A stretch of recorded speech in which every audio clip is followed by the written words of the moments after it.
patriotism, faith, national unity, education, fiscal responsibility, civility, the values that define America. Fascinating stories and talks from America-loving patriots dedicated to preserving freedom, opportunity, and justice. Welcome to the Friends and Fellow Citizens podcast.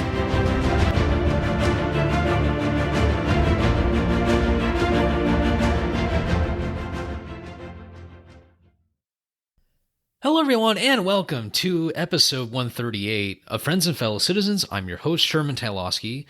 I want to thank you all so much for listening to this episode. If this is your first time, welcome to the program. If you have been listening since day one, or if you've been a listener for a long, long time, welcome back as always. Obviously, I'm so appreciative of all your support. First, a big shout out to our Patreon supporters. They are the backbone to the amazing help that we've had for this program. And also, thank you to our listeners as well, the subscribers who have been with us for all this time. As a kind reminder, if you want to get updates, we are actually revamping our email subscription service, and I'll keep you all posted on how that goes. But if you like to get notifications on when new episodes come out, you can also subscribe to our email list via the link down below. This conversation is going to be a bit different from my other interview episodes.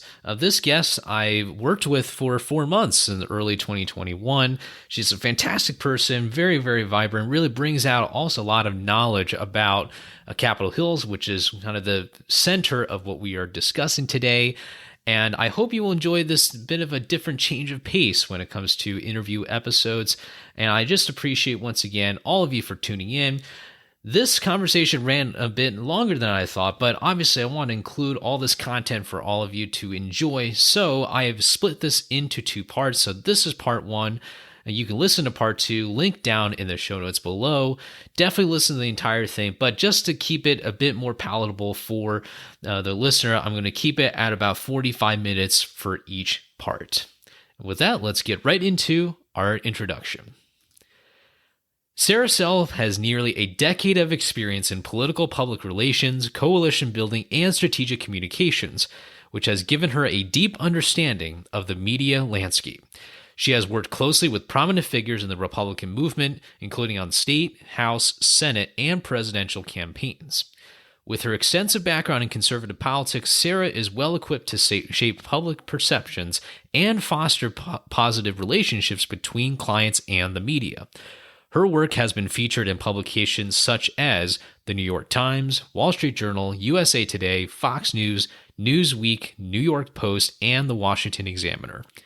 As a former congressional communications director, Sarah spent the last 4 years helping members of Congress effectively communicate their legislative agenda and priorities by raising their media profiles nationwide and within their districts. Jody Hice, Ronnie Jackson, and Brandon Williams. And now I'd like to welcome Sarah onto the podcast. Sarah, thank you so much for being on our program today. Sherman, thank you so much for having me. Well, first of all, as Sarah knows, I met her in early 2021. I was interning on the Hill at the time, and I gave Sarah a very, very hard time for 4 months. So,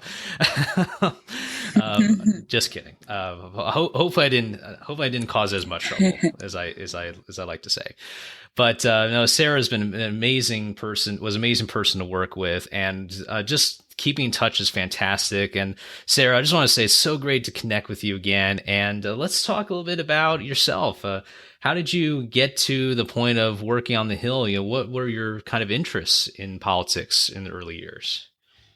So we've talked about this at length, but I never planned on working on the Hill. It just kind of fell in my lap. Actually, when we record this, it's January, but we're coming up on my 7th year in DC.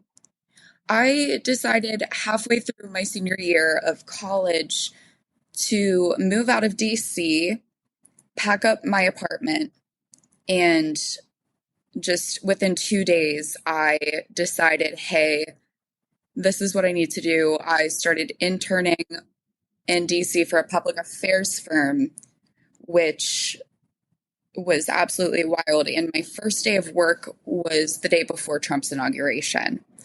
But I've always been interested in politics. One of the jokes that I make is that when in middle school, I think it was like fifth grade, all of my friends were, wanting to be marine biologists or cure Alzheimer's. And I would just say straight up, I want to be a Fox political correspondent. So I never thought I'd work on the Hill. I actually didn't even consider it until I met Jody Hice, who was my first boss on the Hill. We both worked with. And I met him and Freedom Caucus in 2018 and had that initial introduction, but it was something completely different for me. I had never done policy. I worked with the conservative public affairs movement with grassroots organizations, pundits, you name it. It was a pretty broad experience. And then when I met Jody, it was like, this is what I need to do. It was my calling. And immediately before that, I actually worked for a Senate campaign, which started in the first week of March 2020, being the comms director for a Republican in Massachusetts, running against Markey and Joe Kennedy. That was really difficult because if you think first or second week of March 2020, I mean, it's pretty easy to think living in Boston immediately before the pandemic hit. So yes. It was a pretty short campaign. He lost by 8% after winning the primary to Markey, which was wild. But I mean, in Massachusetts, when I think 40% of people are unregistered, it's a little wild to think that he did as well as he did. So yeah, that was crazy. It was disappointing, but I was able to leverage that success into my job with Jody. So, yeah, that's how I really decided to sink my teeth into policy in the actual congressional fight. I had worked with the Freedom Caucus at length from the public affairs side and the crisis comms side, but it just felt like I was actually working in the fight versus working in conservative activism. It's so wonderful to hear that you develop all these experiences and working in a blue state. That's always tough. Whichever side people are on, working in a state that overwhelmingly votes for the opposing party, that's never easy. Now I'm in the purple state, so it's a little different. But I really am so pleased that you've developed this passion for DC, and I can certainly tell from my end when we were working together in the same office in 2021 that I mean, that's the kind of environment where you got to be so fast paced. I mean, I remember you were sending me those clips to edit or I think it was to caption or something, and it was like go go go, like no time wasted. And this really gets into, I guess we're right in the middle of this frenzy here in politics on the Hill today.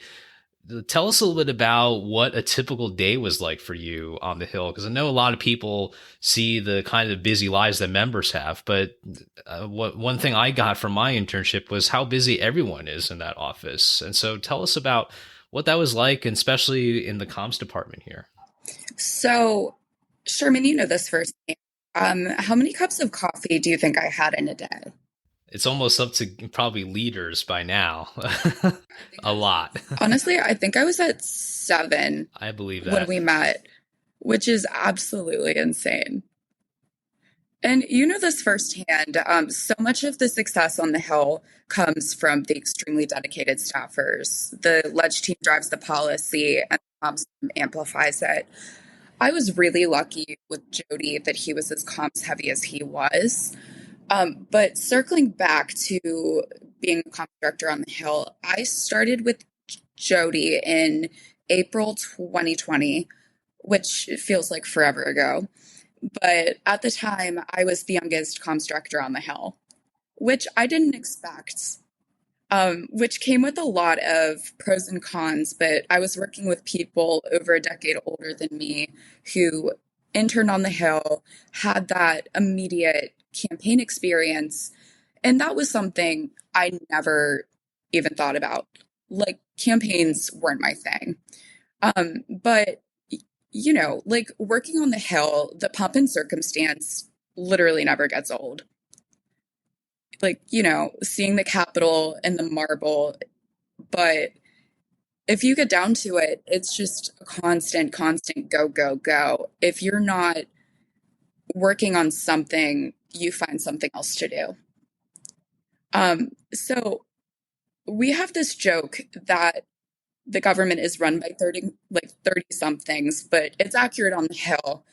We are the senior advisors who aren't necessarily in the same fight as the members, but we draft the legislation, other staffers, get the other members on board, but we also write the talking points. And when you work in comms for as long as I have, you kind of realize that anything that comes out from a member's office, a pundit's office, any op-ed that you ever see is probably written by staffers, because we're the ones who amplify the message, make sure they understand the issues back and forth.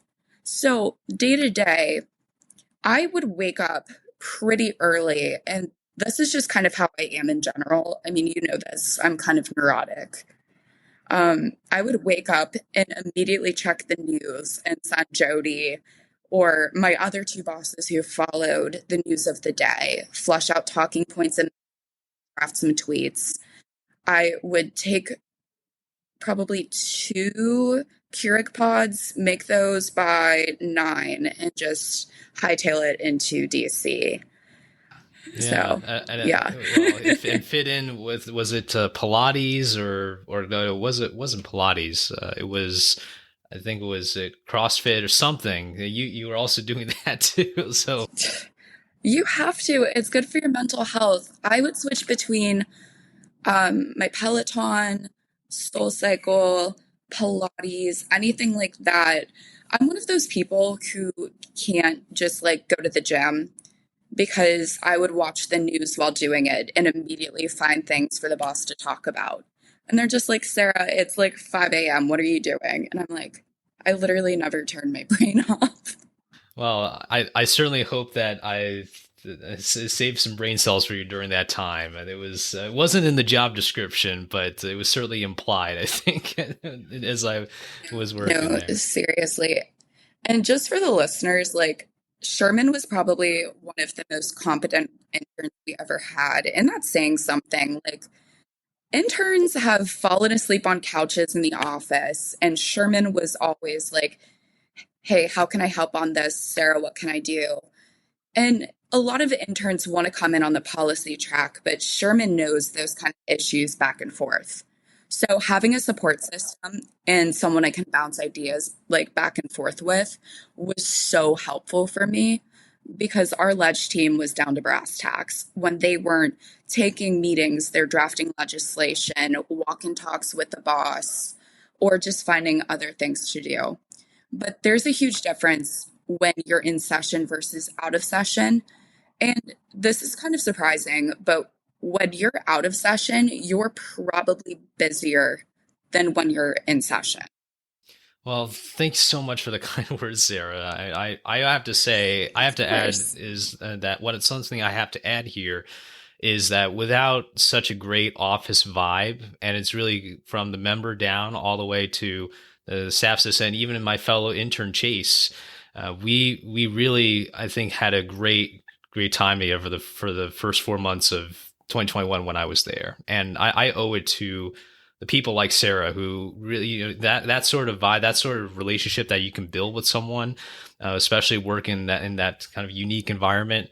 It's really no easy task. So I also just want to add, For sure. really, Sarah should also get some credit for the kind of development and things I learned too. I mean, I did things. There were some times when I made mistakes, and those were good times to learn from more experienced people.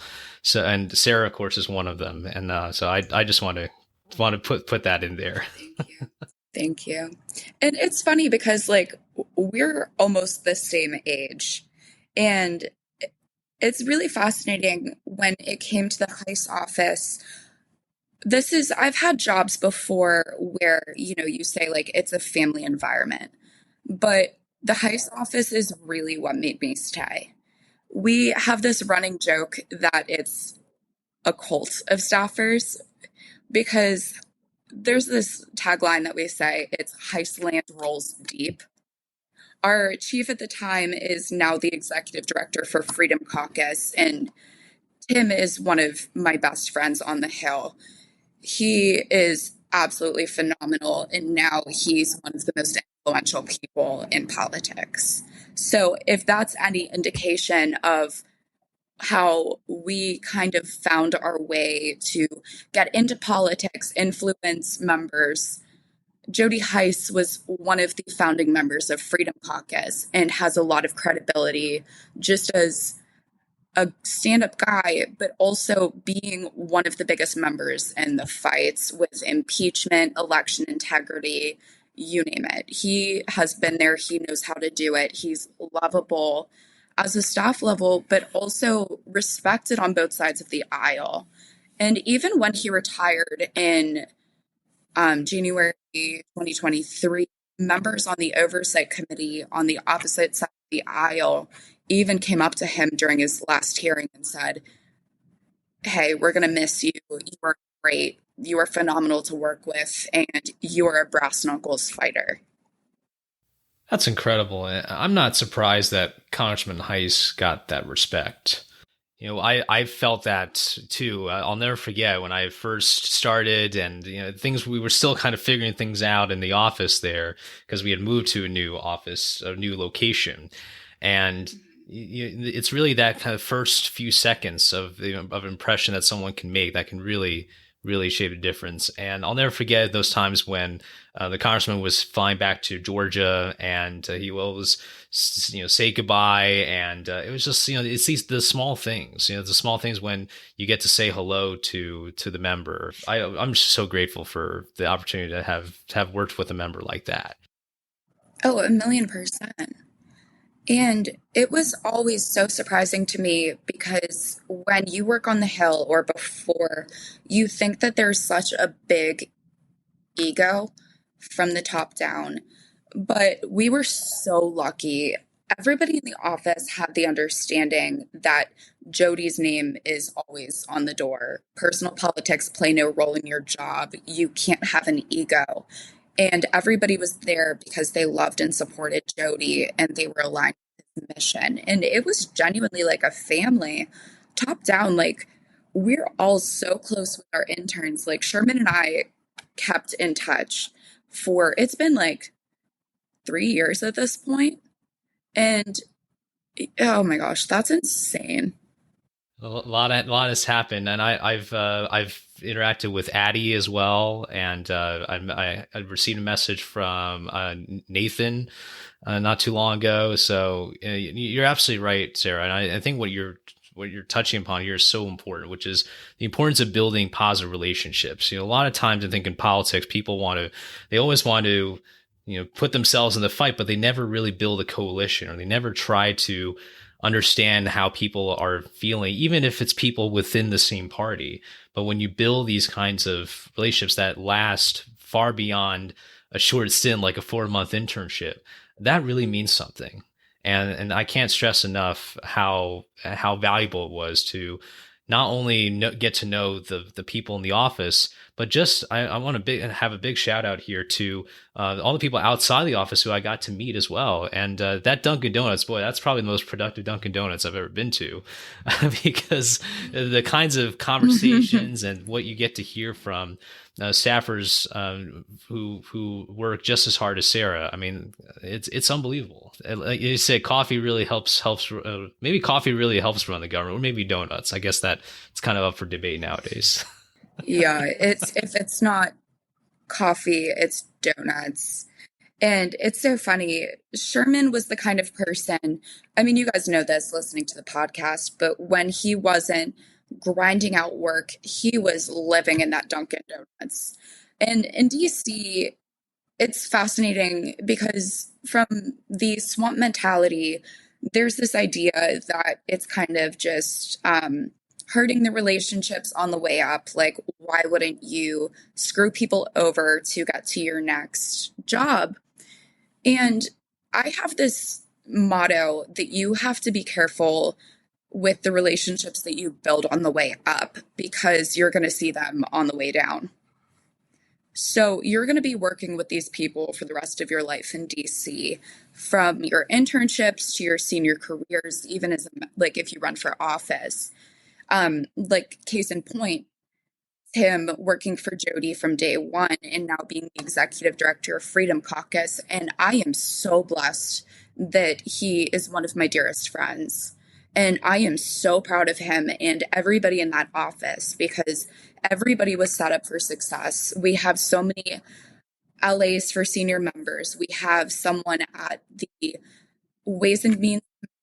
We have senior policy advisors for other Freedom Caucus members. And it is so beautiful to see them set up for success because they were so dedicated and so good at their jobs. Amen to that. I want to ask you about the state of the workplace on the Hill as you saw it over the years. You know, we had Dave Tennant on last year, actually. Actually exactly a year ago. So Dave is a great guy to chat with as well. He was in the office adjacent to us, actually across the hall there, for Representative Reschenthaler. I want to ask you just what are some kind of positive and negative changes you've seen when it comes to how the Hill has evolved, especially as the years went on, you know, from during the Trump presidency and then into the Biden administration, but with all the COVID closures and everything, it was definitely a very different vibe and a very I'd say very strange time to try and meet certain people, just because some people you didn't know if they were working remotely or in person, and it was sometimes a tough environment to maneuver at that time. Oh, 1,000,000%. And I just want to give a quick shout out to David Tennant. He's one of my dearest friends. And if you're on the Hill or in politics, you need to get on his app Connect. He is absolutely phenomenal and so entrepreneurial minded. And I am so blessed to have met him. But he also worked for my hometown member.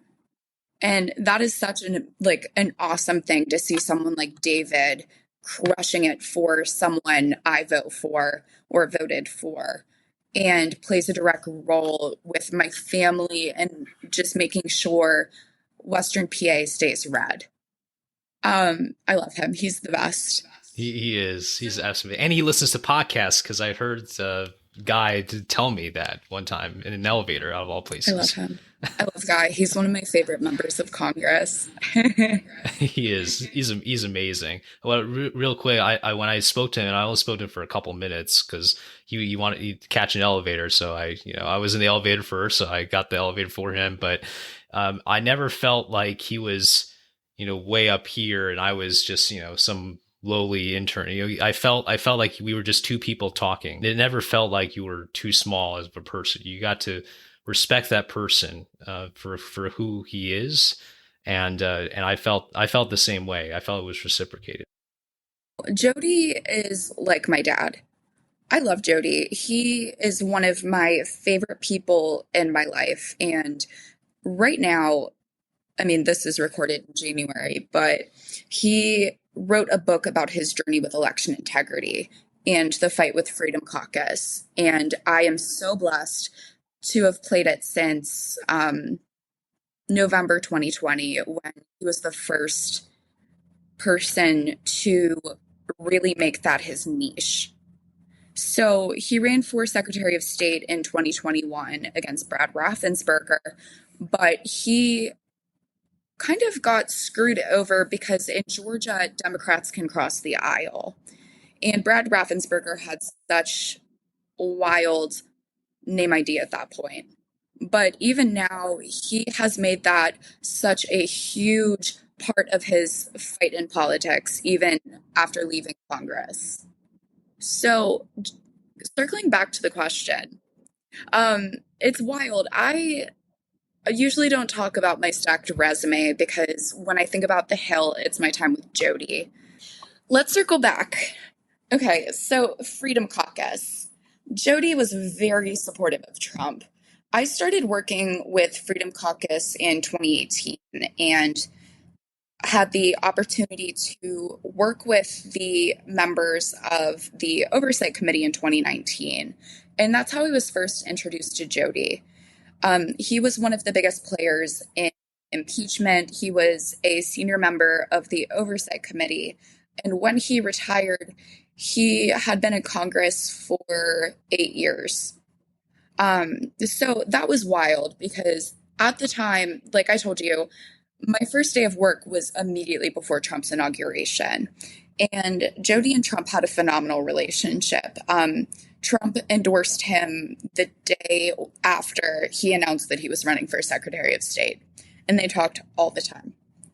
The second member that I worked for was a moderate in New York in a D14 district. And as a freshman, it was one of the most expensive races in the country. And that was early 2023. So when he came in, it was immediately the fight for speaker. And he wasn't sworn in for like a week and a half, which is just wild because you're just sitting back like, hey, we're trying to get the priorities together, but there's nothing we can do until McCarthy's in or whatever respective speaker won. And then the third was Trump's doctor. He was the personal physician for Obama and Trump. His name's Ronnie Jackson. You probably know him, which is cool because even for Obama and Trump, this kind of goes hand in hand with working on the Hill. His politics played absolutely no role in his career growth. And after a while, he became a senior advisor to Trump later in the administration. And because he was the first into the office every morning, traveled with Trump every single day, he was able to openly speak about his politics with Trump because Trump would walk by him every morning and they would do these walk-in talks. And he was the last out. So he kind of found his voice and decided to run for Congress because he was able to openly speak about his values, create such a good relationship with Trump, and his name ID is skyrocketed. And Ronnie's just a phenomenal member of Congress, as was Brandon Williams, is Brandon Williams. I have nothing bad to say. They're lovely, lovely people. So, needless to say, my experience ran the gamut out of the right's political spectrum, which is a little bit of policy whiplash. That being said, one of my coworkers in Brandon Williams' office was a former ledge staffer for Adam Kinzinger, which caused some pretty interesting conversations. Yeah, especially with the electoral objection and January 6th. Like I said, Jody was one of the front runners in the fight for electoral objection and reform. And then Adam Kinzinger is crying all over the January 6th Select Committee. It's well, I can't imagine what those conversations are like. I'm sure that required some, like, how do I say it? Like, just, I guess, going back to how we were saying earlier, right? The importance of hearing others, of developing relationships, right, and understanding different perspectives, which is what this podcast, I think, is about too, which is all about promoting some kind of conversation, even when people disagree. And I certainly know that when I was there, and I met staffers from Jackson's office and among many others, actually, especially in our Georgia delegation there. That was pretty neat too. And I can certainly tell you that going to these kinds of offices and getting to know the people there, it really is interesting to hear these different perspectives from these different staffers, whether they align with the member or not. They provide, as you were kind of saying, right? They're advisors. They kind of collect everything together as much as they can, and they provide, say, okay, here's where I think we should go, or something. And I just really appreciate that element. And I hope that and especially it's 2024, so hopefully things are completely reopened when it comes to working in DC. Although it is DC, you never know. But I hope that there is still that kind of culture of getting to know one another, and especially despite the kind of rhetoric that most people see on TV or on social media. Yeah. Especially, I mean, you know how the party is right now. I like to joke that it's a dumpster fire. We have such a slim majority at this point, and it is so hard to get things passed. There was a poll recently that most Americans this happens normally, but most Americans, around 60%, maybe a little bit over, are completely dissatisfied with how Congress is working. But with such a slim majority and so much party infighting, it's so hard to get things passed. And I think Biden has only signed through around 4 pieces of legislation. And a few years ago, I think around 2008, they passed 250 pieces of legislation. And when things pass through the House, it always goes through so much in the Senate. And a lot of things, especially with us having such a slim minority, it's hard to get things passed. And what do you think are the root causes of this paralysis, or this, I guess, to this sense of not of feeling of dysfunction, or feeling of, or lack of ability to get these things through? What do you think are the kind of big things that are occurring, whether it's within the party or maybe just Congress as an institution, or somewhere in American politics? So the overall feeling, especially on the Hill, probably rooted on the Hill because my life is politics. As much as I like to say I have work-life balance, it's my business, it's my experience, it's my relationships with everybody on the staff. But everybody is fatigued, exhausted, and honestly, I would even say defeated. We went through so much in 118 to win the majority.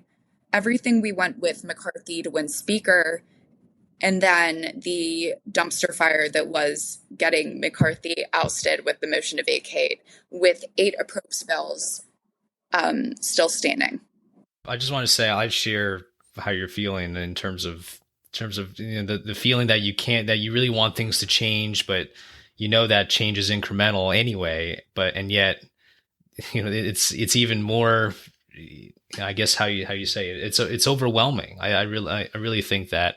I can't imagine even knowing that when I was there, already this is, you call it, I say regular, it was regular times. It wasn't really regular times. I mean, for many different reasons, we were still in the middle of the pandemic and everything, but still, I mean, what is regular anymore? Right. Or what, as Warren Harding said, a return to normalcy. I wonder if we'll ever get to that. I doubt it. But things that came from 118 that are notable, but in terms of what's happened, 118 is known for the motion to vacate, bad speakers, and George Santos. There's one thing they can consistently say they've done, and the crux of the run is that they cut spending and made sure that no more trillion-dollar packages have been cut. And they should be focusing on it, but there's way too much infighting to even focus on the positives. And the motion to vacate put Congress at a standstill. They were in session for like 13 weeks straight while they tried to get that figured out. Well, it's certainly something that I hope there's serious reflection to it. So sometimes I feel like we still haven't had enough time to kind of digest what we witnessed over the last, let's say, 12 months or so. It feels like an eternity, especially with all the ballots and everything, where all the different times they were voting for speaker. Let's talk a little bit about the about, I guess, social media usage and comms, because we were touching upon that a little bit earlier. And I just want to say, I really like the kind of tweets that you put out, Sarah. I think it's like I can almost, you don't even have, it doesn't even have to have the name Sarah Selip on it. It could just be anonymous. I could tell. Oh my gosh. If you guys don't follow me on Twitter, I suggest not following me. I have to do something else other than my PhD here. So, So I think you'll like this. But when you think about social media usage in modern comms by offices of members of Congress, it's changed a lot, which is kind of crazy because, relatively speaking, I'm pretty young when it comes to comms on the Hill. But you have to think in terms of what Newt Gingrich did in Congress. He really paved the way for using congressional platforms, speaking on the floor to get exposure on C-SPAN. And when he first came to Congress, he was looking for a message or a platform to get his message out. And he realized that at the end of every congressional session, he could take the floor and speak unfiltered and edited to the entire country via C-SPAN. And this was essential to popularity and helped him mobilize support for his contract with America. But now you see floor speeches in a much different way. We consistently clip them and put them on social media just to make sure constituents are heard, message of the day, the big fighting and everything. But congressional social media is in many ways an extension of that.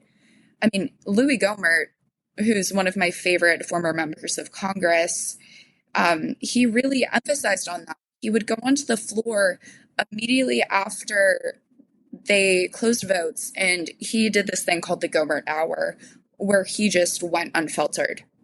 And congressional social media, though, is in many ways an extension of that, but it comes with a massive cost. And it's critical in ensuring members of Congress convey their message clearly to the public without the mainstream media editorializing it. And my counter is that unfiltered outlet means you need an extremely disciplined comms team to keep the letter and spirit of the congressman's messages clear. And that circles back to creating trust and a positive relationship with the member himself. Because you have to build the confidence. You're the one booking them on TV, and you need to make sure they know issues in and out. So my comm shop was awesome. I just want to give a shout out to Tamlin, Megan, Caroline, who you worked with, and Emma, because I couldn't function without them. I was so busy all the time. When I wasn't actually in the office, I was doing walk-in talks with Jody or staffing him, and they really kept me grounded. I was blown away by the kind of operations when it came to comms and all that. It was you, I think it was you and Megan who were working on that when I was there, and I was helping with press clips and everything. And I think you're absolutely right. It's certainly, I will say, is that when it comes to social media, my hope is that that anyone who represents a constituency, does so, posts on social media the way they would speak to someone, or the way they would, Oh, for sure. Convey. I've seen some pretty interesting tweets or posts and all that. Not to say that a member can't speak for himself or herself, but I wonder if you feel like there's also a line between saying something unfiltered, but also fitting with the role as a representative. I can talk about this for hours at a time, but this is a major issue of what Biden and his elected Democrats are dealing with right now. Oftentimes, a staffer can come to believe that because they speak on behalf of an elected leader or drafting the tweets, etc., knowing the message, that they speak for the elected leader. Staffers aren't pundits. Their name isn't on the door. Speaking on behalf of a member means you're amplifying their message. And speaking for a member means you're telling people what you think and not them. I actually just wrote a piece about this called Social Media Hygiene. And it comes down to this. If you have your boss's social media handle in your social media bio, you, and I can't stress this enough, must watch what you post online. In all shapes and forms, you are a representative of your representative or your committee or organization or campaign and so on. You're immediately aligned with said political party if you post things relevant to your political beliefs. And just because you work for an elected official doesn't mean you are an elected official or, and I can't stress this enough, represent their constituency. Like, think about it in terms of like Biden and other elected Democrats have had several staffer open letter protests and walkouts over their boss's ongoing support for Israel, where they wore masks without their ID, acting as if they're as important as the people who give them their paycheck. And especially with Democrats, they seem to believe that their proximity to power is equal to actual power. And this kind of activism is a major problem in America, like the leak of the Dobbs decision or Biden's interns signing open letters. And even to go so far as like several high profile leaks while Trump was in office by staffers who later admitted they were working against the president, like the anonymous op-ed. Or on the Democrat side, there's a famous Instagram account called Dear White Staffers, and it's an Instagram account ran by a Dem staffer who basically calls out members of Congress who treats them badly. And he participated in smoking mushrooms at Feinstein's desk. It's absolutely bonkers. And a staffer has to put his or her personal politics aside. He or she, or whatever relevant pronouns you have, serves at the pleasure of their members. And in doing so, they serve at the pleasure of their constituents. They were not elected. And working on the Hill, even in like politics, you have to put your ego aside. And social media put that in a really weird place. Social media has that made that much more difficult. I completely agree with you, Sarah. I remember we had to do these trainings. It was cyber and, just kind of the required trainings that you would normally do at any kind of workplace. But one thing I was a little surprised was that there wasn't, something like social media hygiene or something along the lines of that, because Right. there is a very, very important line that one has to draw, and I think it goes to the general theme here. This is why I really appreciate what you're saying, is that it's really going to just general theme of talking to a lot of people, whether they're in politics or not. They feel like there's a lack of personal responsibility nowadays when people are, as you're saying, like smoking mushrooms, going bonkers on these things, not knowing where guardrails are when it comes to behavior, when it comes to how someone should operate in an official capacity. Exactly. This guy who is deputy chief of staff for a Democrat member, he gained notoriety because he doxed Republican staffers having a hall party, which is normal. Like, you become friends with everybody in your hall, like both sides of the aisle, but it went viral. And now he tweets like a journalist. Like, it's so weird. And it's honestly like, you're representing your member. You shouldn't be the one talking about breaking news. Like, focus on your. And he works for a Virginia representative, so it's just a little too close to home. And I live in Virginia. So it just makes all of us uncomfortable. We, like Republicans especially, understand that there needs to be a hard line between what you tweet, what you put out. Like, I'm cheeky as all get out on Twitter. And that's kind of my shtick. But I'm not the one putting political commentary out there. Like, that's not my role. If I have thoughts and musings, I'm going to give it to the boss. And even if it goes nowhere, like, at least we're on the same page. So Why wouldn't you do that? If you have like really poignant thoughts or anything like that, why do you have to put your ego above your paycheck?